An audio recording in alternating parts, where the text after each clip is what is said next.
अगर नालायक लोग, निकम्मे लोग, लुटेरे, भ्रष्टाचारी लोग MP MLA बनेंगे तो वो सदन में जाके आपकी आवाज उठाएंगे या अपने पैसों की रखवाली करेंगे या लूट मचाई करेंगे, आप फैसला करो। और अगर पढ़े लिखे लोग, समझदार लोग, आपके बीच के लोग, आपकी समस्याओं के लड़ने वाले लोग आगे बढ़ेंगे तो आपकी क्षेत्र की समस्याएं खत्म होंगी। चुनाव के बाद कोई आपको दिखाई नहीं देगा, धन्ना सेठ घरों में बैठ जाएंगे, भ्रष्टाचारी जेलों की तरफ देखेंगे। अगर कोई आपके बीच होगा तो इस प्रदेश का भावी मुख्यमंत्री भाई हनुमान जी बेनीवाल आपके बच्चों के अधिकारों, स्वाभिमान, सम्मान की लड़ाई लड़ेगा।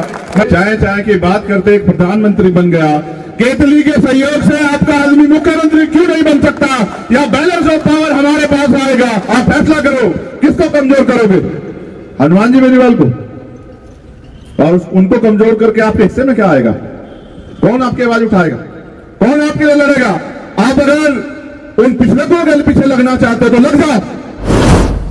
पिलानी विधानसभा के सभी सम्मानित साथियों, यहाँ उपस्थित हमारी मातृशक्ति, मंच पर उपस्थित भीम आर्मी, आजाद समाज पार्टी, राष्ट्रीय लोकतांत्रिक पार्टी के सम्मानित नेताओं, मेरे साथ चल के आए चौधरी पुष्पेंद्र जी, हमारे प्रभारी सतपाल चौधरी जी, हमारे झुंझुनू विधानसभा से प्रत्याशी पंकज धनखड़ जी, यहाँ के जिले के अध्यक्ष, और राजस्थान और देश के स्तर पे किसानों की सबसे मजबूत आवाज, जो जिसको न्योता नहीं भेजा जाता, जो दिन और रात नहीं देखता, जो आपके लिए 24 घंटे सड़कों पे रहता है, लड़ता है, राजस्थान के भावी मुख्यमंत्री भाई हनुमान जी बेनीवाल का भी मैं धन्यवाद करता हूं कि वो यहां राजस्थान के लोगों को जगाने का काम कर रहे हैं।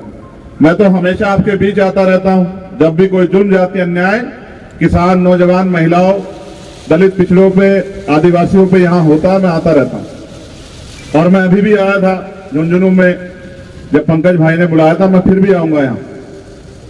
मुझे बड़ी खुशी हुई, दो चीजों की जानकारी यहाँ मुझे लगी।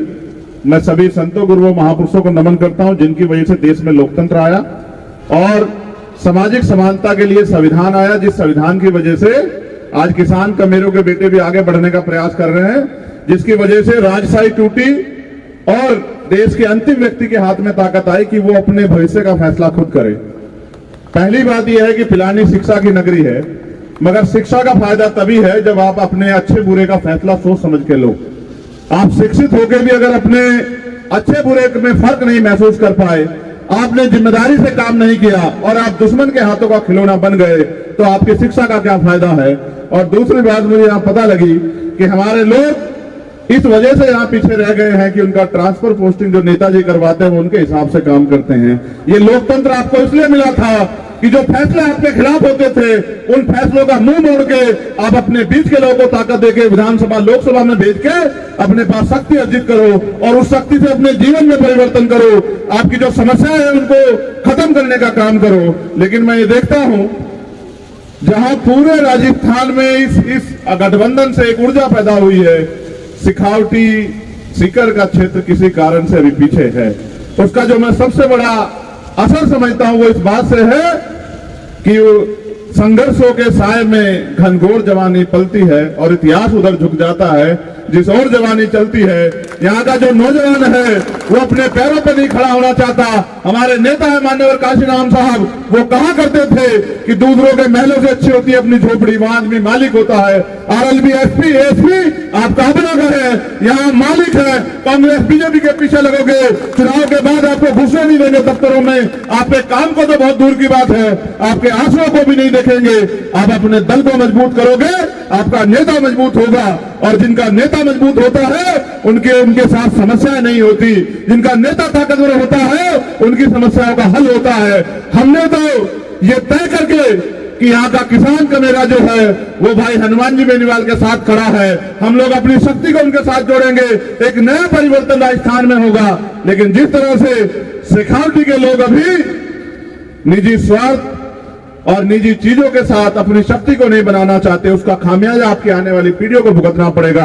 अगर आपका दल मजबूत नहीं होगा तो आपके खिलाफ कानून बनेंगे। इसका उदाहरण है जो किसानों के खिलाफ कानून बने थे, और इसका उदाहरण है अग्निवीर जैसी योजना आई। आज पेपर भर्ती में पेपर लीक होते हैं, बसों में बैठ के पेपर लीक होते हैं, किसके रास्ते बंद होते हैं? किसानों के बच्चों के। मजदूरों के बच्चों के, गरीबों के बच्चों के रास्ते में कमजोर होते हैं। आज बजरी माफिया यहाँ हावी है। आज तमाम तरह से आपके अधिकारों को, चाहे आरक्षण हो या सब चीजें, उनको छीनने का काम किया जा रहा है। अगर आपने नहीं सुधार किया, आपने नई ताकत बनाई, कहीं ना कहीं बाबा साहब अम्बेडकर ये कहते थे कि अन्याय करने वाले से अन्याय सहने वाला ज्यादा दोषी होता है। आप चुपचाप बैठ कर अन्याय देख रहे हैं। आप ये सोचो, जब मुल्क आजाद भी नहीं था तब बाबा साहब अम्बेडकर और सर छोटे राम लड़ रहे थे। एक तरफ गांधी जी ने कहा, मेरी बात पर गौर करना, आपके बच्चों को सीख मिलेगी। गांधी जी ने कहा असहयोग आंदोलन चलाओ, लोगों ने सपोर्ट किया। उन्होंने कहा शिक्षा बंद कर दो, पढ़ना बंद कर दो। तो सब छोटू राम पढ़े लिखे व्यक्ति थे।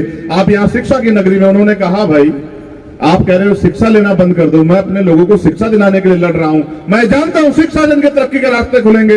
उन्होंने कहा असहयोग आंदोलन ठीक है, लेकिन शिक्षा के साथ समझौता नहीं होगा। मैं अपने लोग कहूंगा पढ़ो लिखो आगे बढ़ो, और कोई रास्ता आपके पास नहीं है संविधान में। लेकिन आज आप देखिए, आज संविधान भी है लेकिन हमारे महापुरुष हमारे बीच नहीं है। इतिहास आपको सीख देगा। इतिहास को पढ़ो और जानो कि जब जब हम एकजुट हुए हैं, हमने इतिहास लिखा है, और जब जब हम टूटे हैं, हमारे सरों पे मुसीबतों का पहाड़ा हमारे सामने खड़ा हुआ है।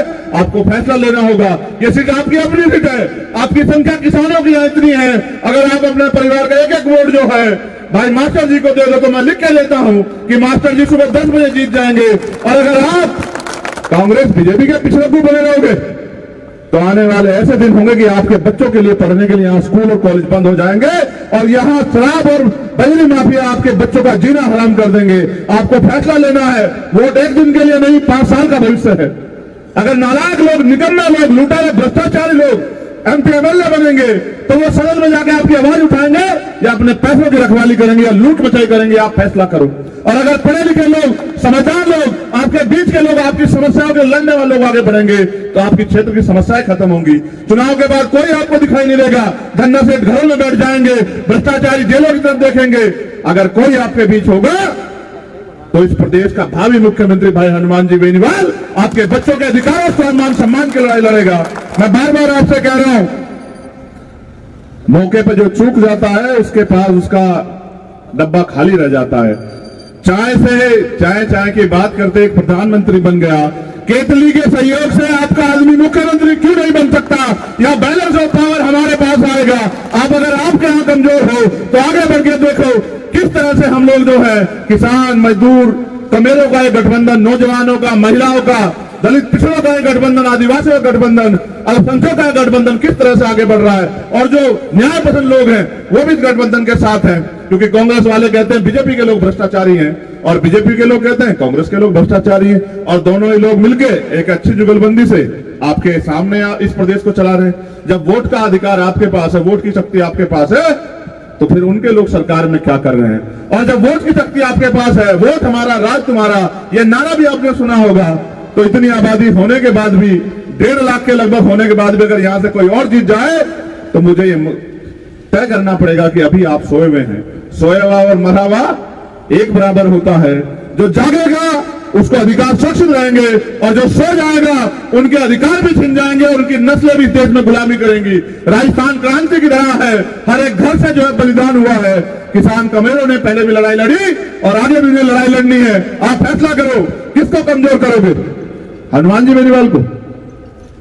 और उनको कमजोर करके आपके हिस्से में क्या आएगा? कौन आपकी आवाज उठाएगा? कौन आपके लिए लड़ेगा?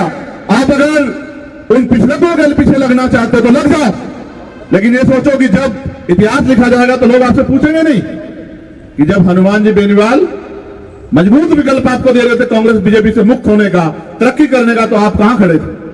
थोड़े से पैसे, थोड़े से साधन, क्या आप इतने कमजोर हो गए हैं कि थोड़े से पैसे और साधन जो है आपके स्वाभिमान, सम्मान समझौता करवा दें? आप याद करो इतिहास को, चाहे वो हरियाणा हो, चाहे वो जयपुर हो, किस तरह से जब जब आपने अपने अधिकारों की लड़ाई लड़ी, यही भाजपा कांग्रेस के लोगों ने आपको कुचलने का काम किया। आज अपने दुश्मनों को मजबूत करके अपने लोगों को कमजोर करोगे तो इतिहास आपको माफ नहीं करेगा। मैं अपने लोगों से कहूंगा, अपनी कीमती वोट को बिल्कुल मत चूकें। RLP और SP के जो चुनाव निशान जहां जहां है, गठबंधन का प्रत्याशी जहां है, चाहे आप एक रोटी कम खाना, लेकिन अपने कीमती वोट को राजनीतिक शक्ति बनाने के लिए अपने गठबंधन के चुनाव निशान पर देना, और एक एक वोट देके ये साबित करना कि अब आप यहाँ गुलामी की बेड़ियां काटने की तरफ बढ़ रहे हैं। एक ऐसा राजस्थान बनेगा जहां महिलाएं सुरक्षित होंगी, जहां किसान सुरक्षित होगा, जहां मजदूर सुरक्षित होगा, जहां गरीबों के घर भी अमीरों के जैसे होंगे। अगर आज समस्या है 70 साल के बाद, इसके जिम्मेदार कहीं ना कहीं हम और आप हैं, क्योंकि हम अपने वोट का सही प्रयोग नहीं कर रहे हैं। आपके पास मौका है, अगर चूक जाओगे तो 5 साल बाद मौका आएगा, और नहीं चूके तो इसी बार इतिहास लिखा जाएगा। जब चारों तरफ धन्ना सेठ आगे बढ़ रहे हैं तो आपके पास मौका है अपने बीच के व्यक्ति को आगे बढ़ाने का। मैं आरएलपी और एएसपी भीम आर्मी के सभी साथियों का धन्यवाद दूंगा, मगर मैं उनसे यह भी अपील करूंगा कि आने वाले 7 दिन आपके भविष्य का फैसला करेंगे। चाहे तो सो जाओ और चाहे अपने भविष्य का निर्माण करो। भविष्य निर्माण संघर्ष से होगा। आज के बाद जब यहां से आप वापस लौटे, हर व्यक्ति से कहें कि सुख सुविधाएं तो बाद में भी मिल जाएंगी। अगर राजनीतिक शक्ति हमारे पास हुई तो फैसला लेने की ताकत हमारे पास होगी, कानून को लागू करने की ताकत हमारे पास होगी, एमएसपी की गारंटी का कानून बनाने की ताकत हमारे पास होगी। और जब ताकत हमारे पास होगी तो हमें किसी के दरवाजे नहीं जाना पड़ेगा। इसलिए मैं आपसे अपील करूंगा, जब आप 25 तारीख को वोट डालने जाए तो अपने कीमती वोट को गठबंधन के प्रत्याशियों को देकर उनको कामयाब बनाएं। और वास्तविक लोकतंत्र जो ये तय करता है कि कमजोर किसान, मजदूर, कमेरों के बेटे भी आगे बढ़े और प्रदेश के अंतिम व्यक्ति को सुख सुविधाएं मिले, उसका फैसला आप अपनी वोट की शक्ति से लें। बहन बेटियों के सम्मान की सुरक्षा करने के लिए, कमजोरों का हथियार बनने के लिए, उनकी आवाज बनने के लिए मास्टर जी को और झुंझुनू में आपके बराबर में भाई पंकज धनखड़ जी को अपनी कीमती वोट देकर उनको सफल बनाएं और ऐलान करें कि अब हम किसी के भरोसे नहीं रहेंगे। अपने घर को मजबूत करके अपने घर को ताकत देंगे और अपने बच्चों के भविष्य को सुरक्षित करेंगे। बहुत बहुत धन्यवाद। जय भीम, जय भारत, जय मंडल, जय जोहार, जय तेजाजी महाराज, जय भीम। आप सभी के लिए मंगल कामनाएं। मुझे विश्वास है कि जवानी उठ खड़ी होगी और अपने भविष्य का फैसला बहुत मजबूती से करेगी। बहुत बहुत धन्यवाद।